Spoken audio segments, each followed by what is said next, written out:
नमः गंगाविष्णवे नमः गंगाविष्णवे नमः। ॐ आनन्दमानन्दकरं प्रसन्नं ज्ञानस्वरूपं निजबोधरूपं योगीन्द्रमीशं बहुयोगिवैद्यं श्रीमद्गुरुं नित्यमहं नमामि। ॐ यं ब्रह्मा वरुणेन्द्र रुद्रमरुतः स्तुवन्ति वैष्णवैः वेदैः साङ्गपदक्रमोपनिषदैः गायन्ति यं सामगाः। ध्यानावस्थिततद्गतेन मनसा पश्यन्ति यं योगिनो यस्यान्तं न विदुः सुरासुरगणा देवाय तस्मै नमः। नारायणं नमस्कृत्य नरं चैव नरोत्तमं देवीं सरस्वतीं व्यासं ततो जयमुदीरये। ॐ वागर्थाविसम्पृक्तौ वागार्थप्रतिपत्तये जगतः पितरौ वन्दे पार्वती परमेश्वरो। लक्ष्मी नारायण भगवान की जय। कार्तिक मास की जय। गुरु महाराज की जय। कार्तिक मास महात्म्य छठा अध्याय, जिसमें नारद जी कहते हैं कि नाड़ी द्वयावशिष्टायां रात्र्यां गच्छेत् जलाशयं तिलदर्भाक्षतैः पुष्पैर् गन्धाद्यैः सहितः शुचिः। कि 2 घड़ी रात्रि बची हुई हो, यानी कि सूर्य निकलने से 2 घड़ी पहले तिल, कुशा, अक्षत और चंदन आदि लेकर के जलाशय अर्थात किसी नदी पर या तालाब पर उसके समीप चला जाए स्नान के लिए। और मानुषे देव खाते च नद्यामथ च संगमे कर्माद 10 गुणम स्नानम तीर्थे तद गुणम स्मृतम। कि मनुष्य रचित और प्राकृतिक नदी में अथवा संगम में स्नान का जो कर्म से 10 गुना फल है। मतलब मनुष्य ने कोई नहर आदि बनाई है या कोई तालाब बनाया है, तो उसमें जितना पुण्य है उससे ज्यादा जो है जो प्राकृतिक नदी है अपने आप बनी हुई है उसका फल है। उससे भी ज्यादा जो है जहाँ 2 नदियां मिली हुई हो या जहाँ नदी जो है समुद्र में मिलती हो, उस संगम का फल होता है। और तीर्थ अगर कोई है तो उसमें उससे भी दुगुना फल होता है। और विष्णु स्मृत्वा ततः कुर्यात् संकल्पम सवनस्य तु तीर्थादि देवताभ्यश्च कर्मादर्घ्यादिदापे। कि विष्णु भगवान का स्मरण करके स्नान का संकल्प करे और फिर तीर्थ आदि को के और देवताओं के निमित्त कर्म से अर्घ आदि का दान करे। अब अर्घ का मंत्र भी यहाँ पर बताया है कि नमः कमलनाभाय नमस्ते जलसायिने नमस्तेस्तु ऋषिकेश गृहाणार्घ्यं नमोस्तुते। अर्थात एक कमलनाभ भगवान आपको नमस्कार है और जलाशयी भगवान को नमस्कार है, जो जल पर शयन करते हैं। हे ऋषिकेश आपको नमस्कार है, आप मेरे अर्घ्य को स्वीकार करो, आपको नमस्कार है। और कहे कि वैकुंठे च प्रयागे च तथा बद्रिकाश्रमे यतो विष्णुर्विचक्रमे त्रिधा निदधे पदम।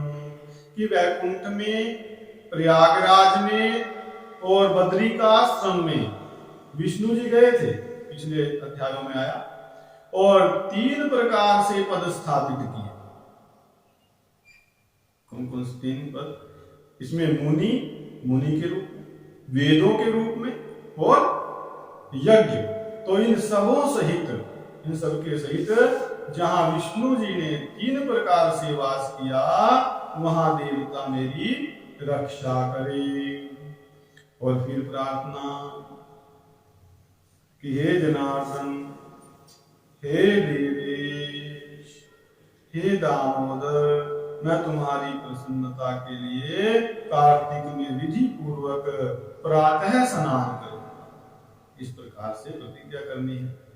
और फिर जो है, ध्यात्वा नत्वा च देवेशं जलेस्मिन् स्नातुमुद्यतः तव प्रसादात् पापं मे दामोदर विनश्यतु। देवेश, भगवान को ध्यान और नमस्कार करके मैं इस जल में स्नान करने को उद्यत हूँ, तैयार हूँ। तो हे दामोदर, तुम्हारी कृपा से मेरा पाप नष्ट हो। और फिर अर्घ है कि व्रतिनः कार्तिके मासी सनातस्य विधिवन् मम गृहाणार्घ्यं मया दत्तं राधया सहितो हरे। हे हरे, कार्तिक महीने में विधि पूर्वक नहाया हुआ मैं व्रती हूँ, इसलिए मेरे दिए हुए अर्घ को, जो मैं आपको अर्घ दे रहा हूँ, इसको आप राधा जी के सहित स्वीकार करें। और हे धनुजेंद्र निषूदन, हे धनुजेंद्र निषूदन, धनुजेंद्र निषूदन मतलब हे हिरण्यकश्यप का वध करने वाले, हिरण्यकश्यप को मारने वाले, कार्तिक के महीने में नित्य तथा नैमित्तिक कर्म में मेरे अर्घ को आप ग्रहण करें। इस प्रकार से प्रार्थना करें। और फिर समृत्वा भागीरथिं विष्णु शिवं सूर्यं जले विशेत नाभि मात्रे जले तिष्ठन् व्रति स्नायाद् यथा विधि। जो व्रती पुरुष है, जिसने व्रत ले रखा है, वो गंगा, विष्णु जी, शिव जी तथा सूर्य भगवान का स्मरण करके, गंगा जी का, विष्णु जी का, शिव जी का और सूर्य भगवान का स्मरण करके जल में प्रवेश करे। और फिर नाभि पर्यंत, नाभि पर्यंत जल में स्थित होकर के विधि पूर्वक जो है स्नान करें। फिर गृहस्थियों के लिए कुछ बताया है कि तिलामलक चूर्णेन गृही स्नानम समाचरेत्। जो गृहस्थ हैं वो तिल और आंवले का चूर्ण लगा करके स्नान करें। लेकिन जो विधवा स्त्रियां हैं, विधवा स्त्री यति नाम तो, विधवा स्त्रियां और सन्यासी जो हैं, वो तुलसी मूल मृत्या, अर्थात तुलसी की जड़ में जो मिट्टी है वो लगा करके स्नान करें। और बताया कि सप्तमी, सप्तमी दशनवमी द्वितीया दशमी सुच त्रयोदश्याम न च स्नानात् धात्री फल तिलैष है। कि कुछ दिन ऐसे बताए, तिथियां बताए जिसमें सप्तमी तिथि है, अमावस है, नवमी है, दूज है, दशमी है और त्रयोदशी। इन तिथियों में आंवले और तिल को लगाने का विधान नहीं है। तिल लगा के स्नान ना करे, आंवले का चूर्ण भी ना लगाए।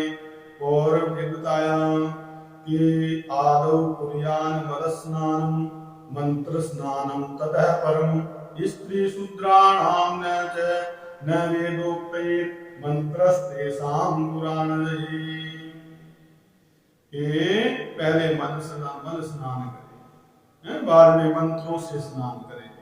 लेकिन यहाँ एक बात और बता दी कि स्त्री शूद्राणाम च वेदोक्तैः मंत्रस्तेषां पुराणैः, कि स्त्रियां और शूद्र वेद में जो कहे गए मंत्र हैं उनका उच्चारण करके स्नान ना करें, बल्कि क्या करें, तो जो पुराणों के मंत्र हैं, तो जो पुराण है वो वेदों का ही विस्तार है, तो उन वेदों के बजाय पुराणों के मंत्रों से स्नान करें, उसका अधिक महत्व है।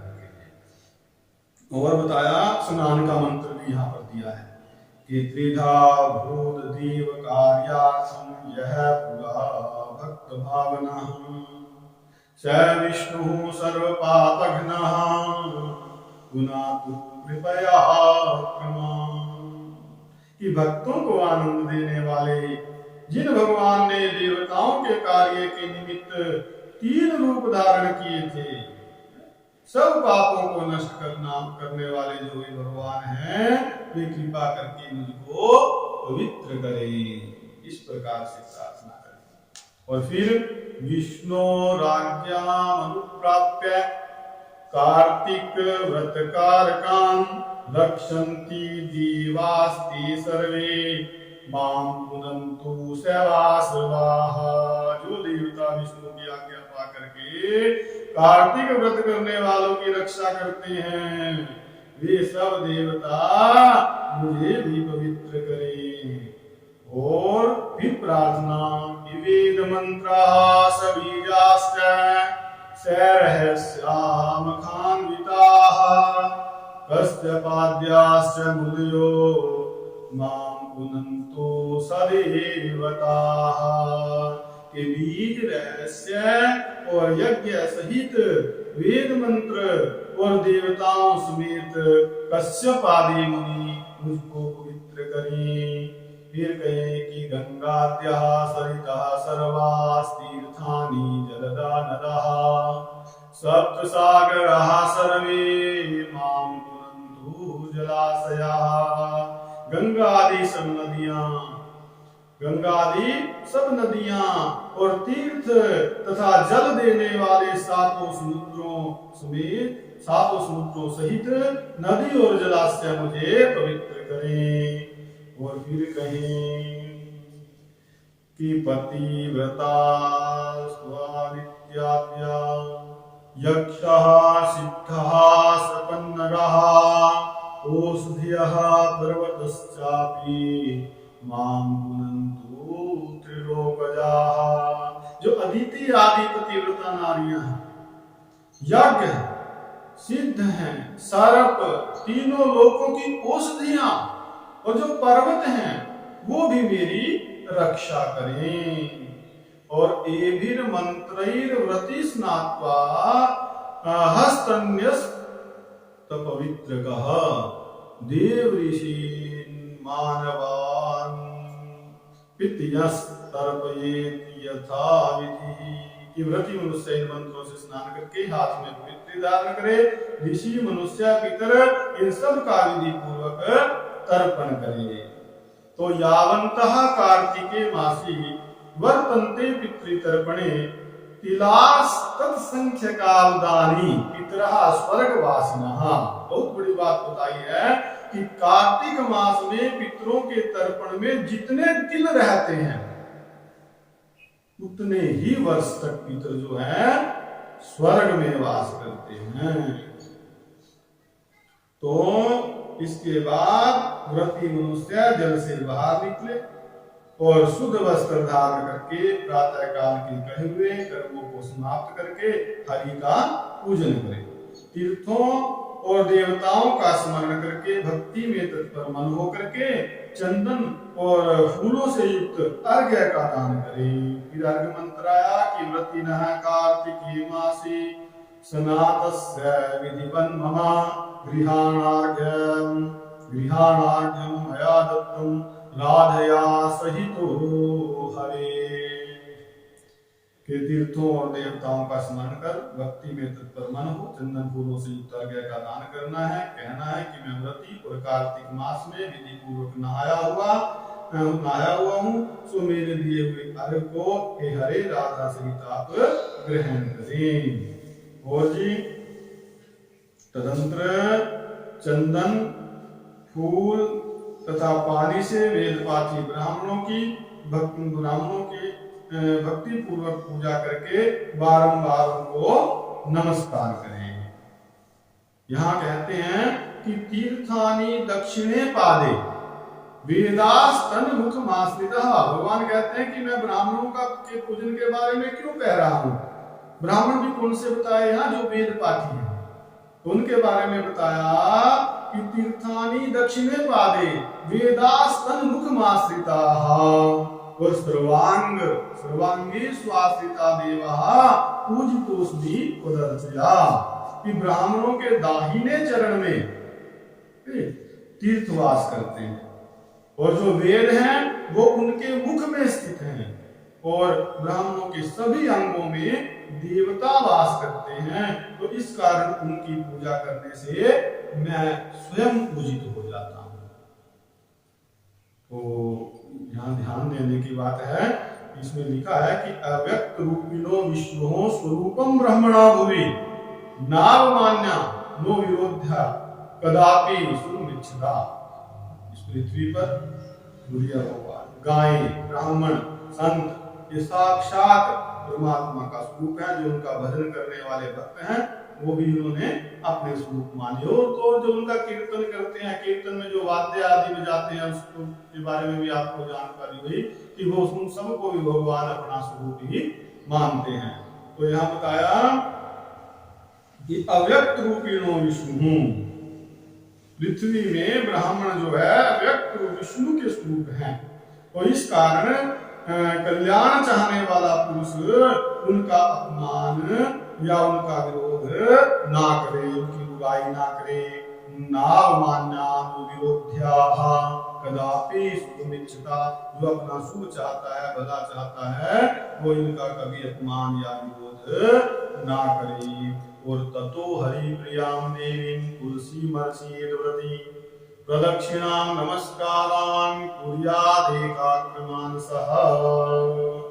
इसके बाद प्रति मनुष्य को हरि की प्रिया तुलसी की पूजा करनी चाहिए।